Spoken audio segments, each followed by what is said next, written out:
Hello, നമുക്ക് 10 PSC questions in 10 minute എന്നുള്ളതിൻ്റെ part 5ലേക്ക് നമ്മൾ കടന്നിരിക്കുകയാണ്. അപ്പോൾ ഈ ക്വസ്റ്റ്യൻ പേപ്പർ എന്ന് പറയുന്നത് ജൂനിയർ ഇൻസ്ട്രക്ടർ മെക്കിൻ്റെ നവംബർ 28 നടന്ന ക്വസ്റ്റ്യൻ പേപ്പറുകൾ നോക്കിക്കൊണ്ടിരിക്കുകയാണ് കേട്ടോ. നമ്മളതിൻ്റെ 5ാമത്തെ ഭാഗം എത്തി. ആദ്യത്തെ ചോദ്യം നോക്കാം. Transistor test with ohm meter base to collector and emitter in forward bias and reverse bias condition show low resistance. So transistor is, അതായത് ട്രാൻസിസ്റ്റർ ടെസ്റ്റ് ചെയ്യാണ് ഓം മീറ്റർ വെച്ചിട്ട് കേട്ടോ. എന്നിട്ട് ബേസ് ടു കളക്ടർ നോക്കി, ബേസ് ടു എമിറ്റർ നോക്കി, forward ബയസിലും നോക്കി, reverse ബയസിലും നോക്കി. എങ്ങനെ നോക്കുമ്പോഴും എന്താണ് കാണിക്കുന്നത്?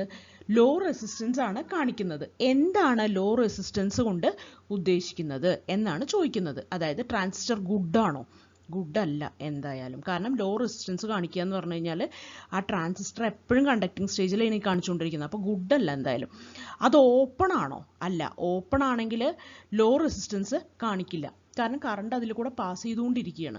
ഷോർട്ടാണോ? അപ്പോൾ അത് ഷോർട്ട് ആവാനാണ് സാധ്യത ഉള്ളത്. ഓക്കെ, അപ്പോൾ ഷോർട്ട് ആവാനാണ് സാധ്യത ഉള്ളത്. ലോ റെസിസ്റ്റൻസ് ആണ് എപ്പോഴും കാണിക്കുന്നത് എങ്കിൽ അടുത്ത ചോദ്യത്തിലേക്ക് കടക്കാം. What is the output resistance of common collector configuration of an amplifier? അപ്പോൾ കോമൺ കളക്ടറിൻ്റെ ഔട്ട്പുട്ട് കോൺഫിഗറേഷൻ എന്താണെന്നാണ് ചോദിച്ചിട്ടുള്ളത്. ലെസ് ദാൻ 100 ഓം, ലെസ് ദാൻ 100 ഓം ആവാം. അതേപോലെ മോർ ദാൻ 1000 ഓം, അതെന്തായാലും വരില്ല. കാരണം ഔട്ട്പുട്ട് റെസിസ്റ്റൻസ് വളരെ കുറവാണ് കോമൺ കളക്ടറിനുള്ളത്. മോർ ദാൻ 10 കിലോ ഓം, അതെന്തായാലും വരില്ല. ലെസ് ദാൻ 1 ഓം, 1 ഓമിനേക്കാളും ചെറിയ റെസിസ്റ്റൻസ് ഒന്നും വരില്ല എന്തായാലും. ലെസ് ദാൻ 100 ഓം ആണ് നമുക്ക് തമ്മിൽ ഉള്ളതിൽ ഏകദേശം മാച്ച് ചെയ്യുന്ന ഒരു ഇതെന്ന് പറയുന്നത് കേട്ടോ, ആൻസർ എന്ന് പറയുന്നത്. അപ്പം നമുക്കിവിടെ നോക്കാം എന്തൊക്കെയാണ് characteristics. Common base, common emitter, common collector ഒക്കെ വരുമ്പോൾ അതിൻ്റെ ക്യാരക്ടറിസ്റ്റിക്സ് ഒന്ന് വേഗം പറഞ്ഞു പോവാം. അതായത് ഇൻപുട്ട് റെസിസ്റ്റൻസ് എന്ന് പറയുന്നത് ഒരെണ്ണത്തിൻ്റെ ഓർത്ത് വയ്ക്കുക. Common base, common emitter, common collector എന്ന് പറഞ്ഞാൽ ഓർത്ത് വയ്ക്കുക.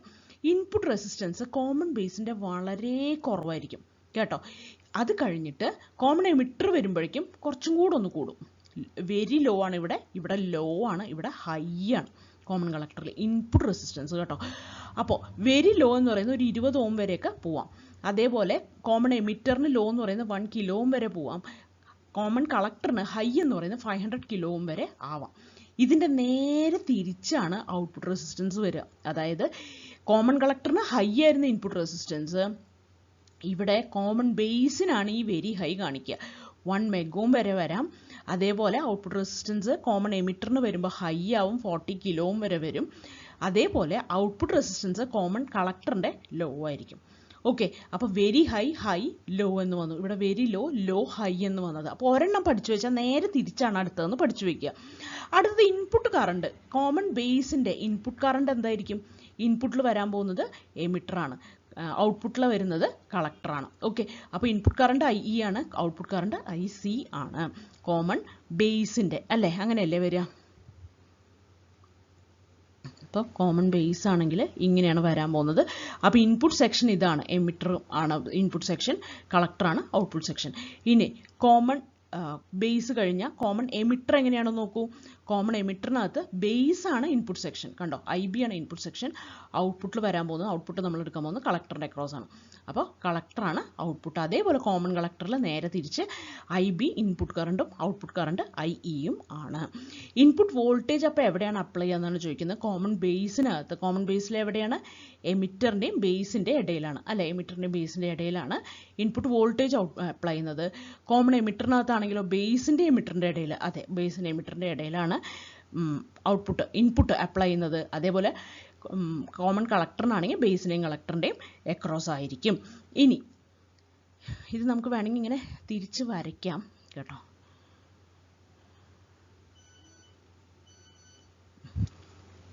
ഓക്കെ, അപ്പോൾ ബേസിൻ്റെയും കളക്ടറിൻ്റെ അക്രോസ് ആണ് ഇൻപുട്ട് അപ്ലൈ ചെയ്യുന്നത് ഇവിടെ പഠിക്കുക കേട്ടോ. കോമൺ കളക്ടറിന് ഔട്ട്പുട്ട് വോൾട്ടേജ് എങ്ങനെയാണ് എടുക്കുന്നത് നോക്കൂ. ഔട്ട്പുട്ട് വോൾട്ടേജ് എടുക്കുന്നത് എങ്ങനെയാണ്? കളക്ടറിൻ്റെയും ബേസിൻ്റെ ഇടയിലാണ്. ഇവിടെ കോമൺ ബേസിന് കളക്ടറിൻ്റെ എമിറ്ററിൻ്റെ ഇടയിലാണ്. കോമൺ എമിറ്ററിൻ്റെയും കളക്ടറിൻ്റെ ഇടയിലാണ്. എന്തിന്? നമ്മുടെ കോമൺ കളക്ടറിന്. ഓക്കെ, ഇനി അടുത്ത് കറണ്ട് ആംപ്ലിഫിക്കേഷൻ ഫാക്ടർ എന്താണ്? ആംപ്ലിഫിക്കേഷൻ ഫാക്ടർ എന്തായിരിക്കും? കോമൺ ബേസിൻ്റെ output by input. Output IC ആണ്, ഇൻപുട്ട് IE ആണ്. അപ്പോൾ IC ബൈ IE ആണ്. ഇനി അത് എന്തായിരിക്കും ആ current gain less than unity ആയിരിക്കും കേട്ടോ. അതേപോലെ അതിനെ ആൽഫ എന്നാണ് നമ്മൾ വിളിക്കുക, കറണ്ട് ഗെയിൻ ആൽഫ എന്നാണ് വിളിക്കുക. ആൽഫ ഡി സി എന്ന് പറയുന്നത് IC/IE ആണ്. അതേപോലെ ഇതിൻ്റെ കറണ്ട് ഗെയിൻ എന്ന് പറയുന്നത് കോമൺ എമിറ്ററിൻ്റെ കറണ്ട് ഗെയിൻ എന്ന് പറയുന്നത് ബീറ്റ ഡി സി ആണ്. അതെന്ന് വെച്ചാൽ എന്താണ്? Output current by input current, അതായത് IC/IB ആണ്. അത് ഇതിനേക്കാളും കൂടുതലായിരിക്കും, യൂണിറ്റിയേക്കാളൊക്കെ കൂടുതലായിരിക്കും. ഒരു 220 to few hundreds വരെയൊക്കെ വരാം. പിന്നെ കോമൺ കളക്ടറിൻ്റെ ഗാമ ഡി സി ആണ്. അതെന്ന് വെച്ചാൽ എന്താണ്? Output current by input current IE/IB ആണ്. അതും ഹൈ ആയിരിക്കും. ഓക്കെ, അപ്പോൾ ബീറ്റേക്കാളും ഒരു +1 ആണ് ശരിക്കും പറഞ്ഞാൽ ഗാമ എന്ന് പറയുന്നത്. അതുകൊണ്ട് തന്നെ അത് ഇത്തിരി ഹൈ ആയിരിക്കും. ഏറ്റവും കൂടുതൽ കറണ്ട് ഗെയിൻ ഉള്ളത് കോമൺ കളക്ടറിനാണെന്ന് വേണമെങ്കിൽ പറയാം. അതേപോലെ വോൾട്ടേജ് ഗെയിൻ എന്ന് പറയുന്നത് ഏറ്റവും കുറവുള്ളത് കോമൺ കളക്ടറിനാണ്. ഇവിടെ എങ്ങനെയാണ്? കോമൺ ബേസിന് എങ്ങനെയാണ്? മീഡിയം ആണ്. ഇതും കോമൺ എമിറ്റർ മീഡിയം ആണെന്ന് പഠിച്ചു വയ്ക്കുക. വോൾട്ടേജ് ഗെയിന് ഏറ്റവും ലോ ഉള്ളത് കളക്ടറിനാണ്. ലോ എന്ന് പറയുന്നത് 1 ആണ് കേട്ടോ. കോമൺ കളക്ടറിൻ്റെ വോൾട്ടേജ് ഗെയിൻ എന്ന് പറയുന്നത് 1 ആണ്. അതായത് ഇൻപുട്ട് ഈക്വൽ ടു ഔട്ട്പുട്ട് ആണ് കിട്ടാൻ പോകണം. ഇനി എന്താണ് ആപ്ലിക്കേഷൻസ് നോക്കി നോക്കാം. ആപ്ലിക്കേഷൻസ് എന്തൊക്കെയാണ്? അത് input stage of multi stage amplifier. Multi stage ആംപ്ലിഫയറിൻ്റെ ഇൻപുട്ടിൽ എന്താണ് ഉപയോഗിക്കുക? കോമൺ ബേസ് ആണ്. കോമൺ എമിറ്റർ എവിടെയാണ് ഉപയോഗിക്കുക? ഓഡിയോ സിഗ്നൽ ആംപ്ലിഫിക്കേഷൻ ആണ്.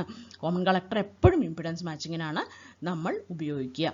അപ്പോൾ ഇത്രയൊക്കെ കണ്ട സ്ഥിതിക്ക് നമുക്ക് അടുത്ത ചോദ്യം വളരെ എളുപ്പം ആൻസർ ചെയ്യാൻ പറ്റും. അടുത്ത ചോദ്യമാണ് current gain of a common emitter amplifier is. Common emitter ആംപ്ലിഫയറിൻ്റെ കറണ്ട് ഗെയിൻ നമ്മൾ ഇപ്പോൾ നോക്കിയുള്ളൂ. അതെന്താണ്? IC/IB ആണ്. Output current by input current ആണ്. IC/IB ആണ്. അടുത്ത ചോദ്യം, in crystal oscillator the crystal also convert electrical energy into. അപ്പോൾ പീസോ ക്രിസ്റ്റൽസ് ആണ് നമ്മൾ ക്രിസ്റ്റൽ ഓസിലേറ്ററിൽ ഉപയോഗിക്കുന്നത് നമുക്കറിയാം. അവിടെ ഇലക്ട്രിക്കൽ എനർജി എന്തായിട്ടും കൂടെ കൺവേർട്ട് ആവാം, മെക്കാനിക്കൽ എനർജി ആയിട്ട് കൂടെ കൺവേർട്ട് ആവാം കേട്ടോ.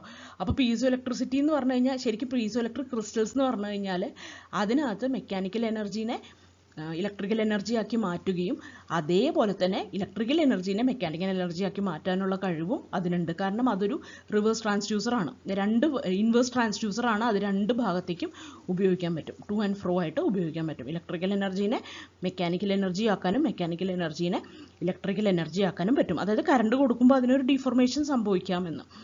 ഓക്കെ, അപ്പോൾ അതാണ് മെക്കാനിക്കൽ എനർജിയിലേക്ക് കൺവേർട്ട് ചെയ്യുന്നു പറയുന്നത്. അടുത്ത ചോദ്യം, which transistor amplifier has an efficiency of about 85%? 85% efficiency ഉള്ള ഏതാണെന്ന് നോക്കാം. ക്ലാസ് എക്കുള്ള എഫിഷ്യൻസി എന്ന് പറയുന്നത് നമുക്കറിയാം 30% എഫിഷ്യൻസിക്ക് ക്ലാസ് എക്ക് കിട്ടുള്ളൂ, മാക്സിമം ആണ്. ക്ലാസ് ബിക്ക് 50% എഫിഷ്യൻസിക്കാണ് കിട്ടുക. ക്ലാസ് സി ആണ് നമ്മുടെ ആള്, 85% ഒക്കെ കിട്ടണമെങ്കിൽ ക്ലാസ് സി വേണം. ക്ലാസ് എ ബി എന്ന് പറയുന്നത് 50 മുതൽ 60% വരെയൊക്കെയാണ് ക്ലാസ് എ ബിക്ക് കിട്ടുക. ഓക്കെ, അപ്പോൾ ഇത്രയും കാര്യങ്ങൾ മനസ്സിലായല്ലോ. അടുത്ത ചോദ്യം, according to Barkhausen loop gain is. Loop gain എന്താണ്? നമ്മൾ എല്ലായിടത്തും പഠിക്കുന്നതാണ്. ലൂപ്പ് ഗെയിൻ എന്ന് പറയുന്നത് എന്താണ്? എ ബീറ്റ ഈക്വൽ ടു 1 ആയിരിക്കണം. ഓക്കെ, എന്നാൽ മാത്രമേ അവിടെ ഓസിലേഷൻ സംഭവിക്കുള്ളൂ. അതാണ് ബാർക്കുസാൻ ക്രൈറ്റീരിയ എന്ന് പറയുന്നത്. അടുത്ത ചോദ്യം, frequency of oscillation in vein bridge oscillator is. അപ്പോൾ വെയിൻ ബ്രിഡ്ജ് ഓസിലേറ്റർ എന്ന് പറഞ്ഞാൽ എന്താണ്? അതൊരു RC ഓസിലേറ്റർ ആണ്. ഓക്കെ, ഇതൊരു RC ഓസിലേറ്റർ ആണ്. RC ഓസിലേറ്റർ ആയതുകൊണ്ട് തന്നെ പെട്ടെന്ന് നമുക്ക് ആൻസർ കണ്ടുപിടിക്കാൻ പറ്റും. F = 1/2π RC എന്ന് പറഞ്ഞിട്ടുള്ളത്. ബാക്കിയൊക്കെ LC ആണ് തന്നിട്ടുള്ളത്. ഓക്കെ, പിന്നെ ഇതിൽ ഒരു കാര്യം കൂടെ അറിഞ്ഞു വയ്ക്കുക. RC ഫേസ് ഷിഫ്റ്റ് ഓസിലേറ്റർ ആണെങ്കിൽ എന്തായാനെ ഫ്രീക്വൻസി ഓഫ് ഓസിലേഷൻ എന്ന് പറയുന്നത് 1/2π√6 RC ആയാനെ കേട്ടോ. അങ്ങനെയും കൂടെ ഓർത്ത് വയ്ക്കുക, RC ഫേസ് ഷിഫ്റ്റ് ഓസിലേറ്റർ ആയിരുന്നെങ്കിൽ. ഇനി ഇതിൽ പറയുന്ന 2π/√LC ഒന്നിൻ്റെയും ഫ്രീക്വൻസി ഓഫ് ഓസിലേഷൻ അല്ല. ഈ 1/2π√LC എന്ന് പറയുന്നത് നമ്മുടെ LC ഓസിലേറ്ററിൻ്റെ ഫ്രീക്വൻസി ഓഫ് ഓസിലേഷൻ ആണ് കേട്ടോ. അപ്പോൾ അടുത്ത ചോദ്യത്തിലേക്ക് കിടക്കാം. The output of an oscillator may be square, triangular or sawtooth waveform. It is known as, ഒരു ഓസിലേറ്ററിൻ്റെ ഔട്ട്പുട്ട് സ്ക്വയർ, ട്രയാങ്കുലർ, സോട്ടൂത്ത് ഒക്കെ വന്നു കഴിഞ്ഞാൽ അതിന് എന്ത് വിളിക്കും? സിനുസോയിഡൽ ഓസിലേറ്റർ എന്ന് വിളിക്കൂ? ഇല്ല കേട്ടോ. നോൺ സിനുസോയിഡൽ ഓസിലേറ്റർ എന്ന് വിളിക്കുമോ? വിളിക്കും. നോൺ സിനുസോയിഡൽ ആണത്. റിലാക്സേഷൻ ഓസിലേറ്റർ എന്ന് വിളിക്കൂ? അതും വിളിക്കും. ഓക്കെ, അപ്പോൾ എന്താണ് ഉത്തരം? 2 and 3 ആണ് ഉത്തരം. ഓൺലി 2 and 3, C ആണ് ഉത്തരം. ഓക്കെ, അടുത്ത ചോദ്യം, clipper circuit has great applications in radar. റഡാറിൽ ആപ്ലിക്കേഷൻ ഇല്ല. Digital computers, radio receivers. Actually ഈ ക്വസ്റ്റ്യൻ ക്യാൻസൽഡ് ആയിരുന്നു. ഈ പരീക്ഷയ്ക്ക് ക്യാൻസൽഡ് ആയിരുന്നു. ക്ലിപ്പറിൻ്റെ ആപ്ലിക്കേഷൻസ് ഞാൻ പറഞ്ഞുതരാം. അതായത് അത് പവർ സപ്ലൈസിൽ ഉപയോഗിക്കും. പവർ സപ്ലൈയിൽ എന്തിനെ ഉപയോഗിക്കുന്ന അറിയോ? വോൾട്ടേജ് ലിമിറ്റർ ആയിട്ട് ഉപയോഗിക്കും. കാരണം ക്ലിപ്പ് ചെയ്യാന്ന് പറഞ്ഞാൽ ഒരു DC ലെവൽ കട്ട് ചെയ്യാന്നുള്ള അർത്ഥം. അപ്പോൾ അത് വോൾട്ടേജ് ലിമിറ്റർ ആയിട്ട് പവർ സപ്ലൈസിൽ അത് ഉപയോഗിക്കാറുണ്ട്. അതേപോലെ തന്നെ നോയ്സ് റിമൂവലിന് വേണ്ടിയിട്ടും അത് ഉപയോഗിക്കാറുണ്ട്. നോയ്സ് നല്ല ഹൈ വോൾട്ടേജിൽ നോയ്സ് ഒക്കെ വന്നു കഴിഞ്ഞാൽ അത് റിമൂവ് ചെയ്യാൻ ട്രാൻസിസ്റ്റേഴ്സിലും റിസീവേഴ്സിലൊക്കെ അത് ഉപയോഗിക്കാറുണ്ട്. എന്തിൻ്റെ? TV-യുടെ ട്രാൻസിസ്റ്റേഴ്സിലും റിസീവേഴ്സിലൊക്കെ അത് ഉപയോഗിക്കാറുണ്ട് കേട്ടോ. അപ്പോൾ ആക്ച്വലി ഇതിൽ ഉത്തരം ഉണ്ടോ എന്ന് ചോദിച്ചാൽ റേഡിയോ റിസീവേഴ്സൊക്കെ ആക്ച്വലി പറയാം. ഡിജിറ്റൽ കമ്പ്യൂട്ടേഴ്സിലും വേണമെങ്കിൽ അതിൽ UPS-ലൊക്കെ ഉപയോഗിക്കുന്നൊക്കെ നമുക്ക് പറയാം. പക്ഷേ ഇവിടെ ഈ ചോദ്യത്തിന് ഉത്തരം ഇല്ല എന്നാണ് നമ്മുടെ PSC-യിൽ പറയുന്നത്. അപ്പോൾ ഇതൊക്കെയാണ് ക്ലിപ്പറിൻ്റെ ആപ്ലിക്കേഷൻസ് അറിഞ്ഞു വയ്ക്കുക. ചോദ്യം, pin number 1 of IC LM741 is. LM741 എന്ന് പറയുന്നത് നമുക്കറിയാം ഓപ്പാമ്പ് ആണ്, ജനറൽ പർപ്പസ് ഓപ്പാമ്പ് ആണ്. അതിൻ്റെ പിൻ നമ്പർ 1 എന്താണ്? ഓഫ്സെറ്റ് നള്ളാണ്. ഓക്കെ, അപ്പോൾ മൊത്തത്തിലുള്ള പിൻ ഒന്ന് പഠിച്ചു വയ്ക്കുക. 741ൻ്റെ പിന്നുകൾ എങ്ങനെയാണ്? 1ഉം 5ഉം ഓഫ്സെറ്റ് നള്ളാണ്. ഓക്കെ, അങ്ങനെ പഠിച്ചു വയ്ക്കുക. ഇനി അടുത്തത് 2 എന്ന് പറയുന്നത് മൈനസ് ആണ്, 3 എന്ന് പറയുന്നത് പ്ലസ് ആണ്. ഓക്കെ, ഇൻവെർട്ടിംഗ് ഇൻപുട്ടാണ് 2, 3 എന്ന് പറയുന്ന നോൺ ഇൻവെർട്ടിംഗ് ഇൻപുട്ടാണ്. V മൈനസ് എന്ന് പറഞ്ഞു കഴിഞ്ഞാൽ നെഗറ്റീവ് സപ്ലൈ വോൾട്ടേജ് ആണ് ഇവിടെ കൊടുക്കുക. അത് കഴിഞ്ഞ് V plus 4 negative supply voltage, 7 positive supply voltage. NC എന്ന് പറയുന്ന 8 എന്ന് പറഞ്ഞാൽ നോട്ട് കണക്റ്റഡ് ആണ്. 6ലാണ് നമ്മൾ ഔട്ട്പുട്ട് എടുക്കുക. ഇത് അറിഞ്ഞു വയ്ക്കുക. അപ്പോൾ എല്ലാ കാര്യങ്ങളും മനസ്സിലായെന്ന് വിശ്വസിക്കുന്നു. Thank you.